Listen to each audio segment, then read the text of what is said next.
Hozir usta akamiz blo'ydi sifatiga shifo qilishyapti. O'zlari bir tekshirib ko'rishmoqchi. Ko'lda urib yoraveraman deyapti. Tabiiy. Bor kuchingiz bilan uring. Xohlagan tarafingiz bilan bitta otib ko'ringchi. Mana blo'ydi ahvoli. Hech narsa qilmaydi. Bugun G'oziyoliqqa 700 ta polistirol blokka zakasimiz bor edi. O'shani olib kelib berdik. Polistirol blok, gazan blokni taklif qilganimizda aynan polistirol blokni tanlashdi.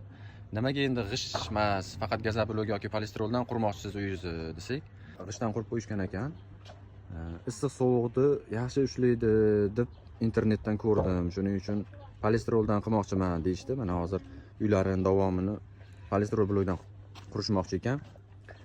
Polistirol blokni bu yil qurib, qishda bir yashab ko'raman. Agar rostdan ham shunaqa bo'ladigan bo'lsa, qo'shimcha yana uchastkam katta, polniy polistiroldan uy qilaman deyishyapti. Siz nima deysiz shu narsaga? Masalan, polistirol rostdan ham issiq sovuqda yaxshi ushlaydimi? Polistiroldan uy qurganlar bormi? Shuni kommentariyada yozib ketasizlar. Mana bloklarimiz. Instagramni suratga tushirishyapti. Mana bular burchaklar uchun kolonnalar. 160 diametrda teshiklari bo'ladi. Uyda burchaklariga beton qo'yish uchun.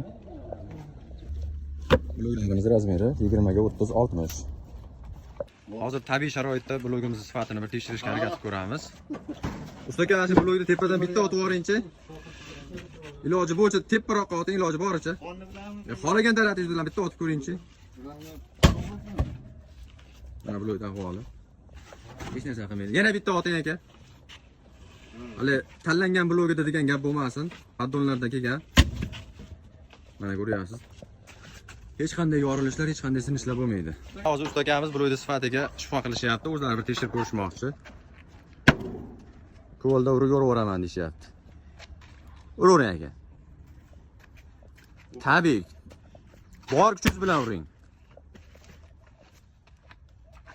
Bitta. Yonlariga uring. Buni bo'lib yuborish uchun emas, prosta sifatini tekshirish uchun urib ko'ring aka. Bu, yaxshi. Ishondingizmi? Nima deysiz? Tavsiya qilasizmi? Tavsiya qilamiz-da. 16 bo'lsa kerak ekan. Ha. Uyni Kimga kerak bo'lsa shunday bloglarimizdan sifatlisi tekshirib ko'rib olaverasizlar.